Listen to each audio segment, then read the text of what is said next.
We are going to be working with summary queries this week. They're also called aggregate queries, but before we talk about that, I wanted to point out a couple things that are at the top of the course.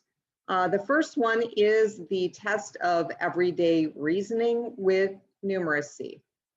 This is an extra credit opportunity for you. It is worth 20 points. If you check your NMC email, you should see an email from me with login information, and there is directions attached to that email on how to access the test.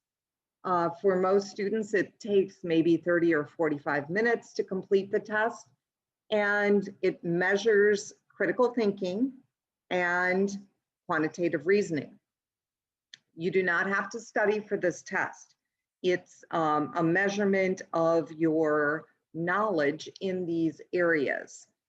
And we use it to make improvements in our courses to help you do better in those two key areas.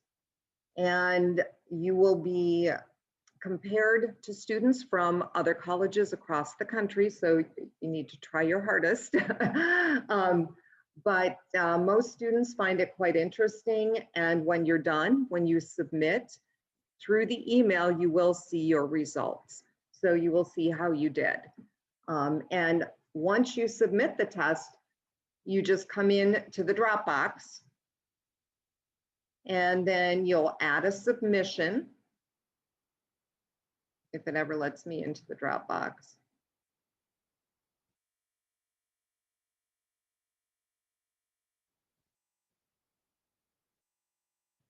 Come on.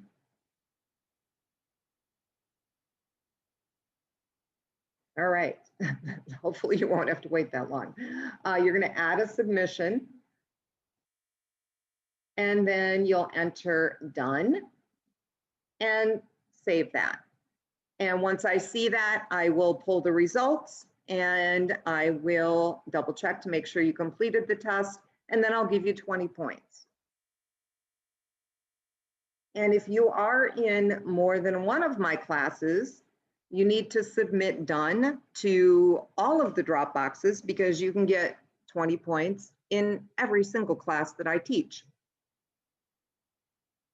The other thing that I added to the top of the course is the exam schedule for the MTA. The last 2 weeks of class, there are hours on Tuesday, Wednesday, and Thursday from 9 to 3, and the testing center administrator would like for you to schedule an appointment. Since this is being slow, I will show you what that document looks like. I have it linked right into our course. It's got the testing center phone number here. It also has their email and different things that you need to keep in mind when you go to the testing center. And if you are uncomfortable going to the testing center, I am making the test optional. Normally it is our final exam, but I'm going to make it optional because of COVID. I think it's a really good credential for you to have. I highly encourage you guys to go and take this. It looks really good on a resume. SQL skills are highly sought after. In fact, our advisory board said it is the #1 thing that they want their employees to know. So having this credential on your resume would be kind of nice, and it would set you apart from other people applying for the same job. And so where that link is located is right down here. And that brings me to Chapter 5, Summary Queries. So the summary or aggregate queries are very similar to different functions that you see in Excel, because there's a min function and there's a max function and there's a sum function. The difference here is that we are using them in a select statement. And so we are either retrieving the minimum here, or if we have max, we're bringing in the largest, or we're totaling everything. So you can kind of see how those select statements are formatted. Count is another one that we can use. So a lot of these are very similar to the Excel statistical functions. So basically this goes through and it shows you how to use all of these functions and what to do if you have more than one, what to do if you have an aggregate function, and you also have other columns that you want to display. Now, how do you handle that? So it goes through and explains how to do all of that with interactive examples that let you practice. So once you are done going through that, you are going to want to complete the textbook assignment, which is more directive. There are videos that you can watch that will basically show you every single task and explain what you are doing. And so I've kind of grouped the videos. So tasks 1 through 4 are in the first video, and then there's a separate one for task 5 and 6. Okay, so you can walk through here. I don't think it's going to take you all that long to complete this. And this is actually kind of fun. Most students enjoy this. And then you have a final project assignment. So now that you have your final project, you're going to get to work with your data. So you need 4 aggregate queries for data within your tables. Now you might be thinking, oh, that's not good because I don't have a lot of numeric columns.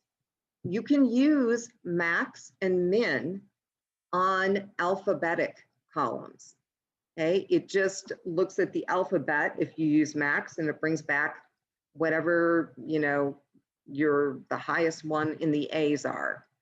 And then if you use min, it looks down at the bottom of the alphabet. So you can actually use these in your variable character and character columns. So for this, I have examples, but my examples are a little bit more complicated. You do not have to do anything complicated. Okay, so you need 4. I don't want you to do 4 different queries with count. Okay, so I want you to mix it up. So if you use sum and count in a query, it's okay to use count again, but then use average, or use max, or use min. Okay, I don't want you to just use count all by itself in every single query. Okay, because then I would give you points for one, but I would not give you points for the rest. Okay, so make sure that you are practicing all of the different types of aggregate queries. And you will be submitting that to the Dropbox. So that is the assignment. There are some extra credit opportunities for you. SQL Server does have some extensions to the language. These are not part of the T-SQL language. These are unique to SQL Server. So if you are using a different SQL interface, these commands will not work. They only work in SQL Server. So if you want to learn about rollup and cube and grouping sets and all of that stuff, you can work through this. And then you will submit it. That is worth 10 points extra credit. And then I do have some extra credit on quiz number 2 as well. And that is worth up to 10 points extra credit. So honestly, you guys can rake in the extra credit this week. You've got the SQL Server extensions, which you can get 10 points extra credit.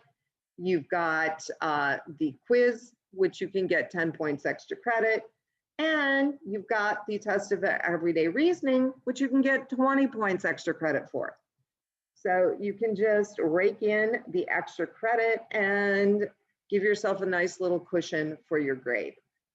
If you have any questions or if you run into problems, please let me know. and have a great week.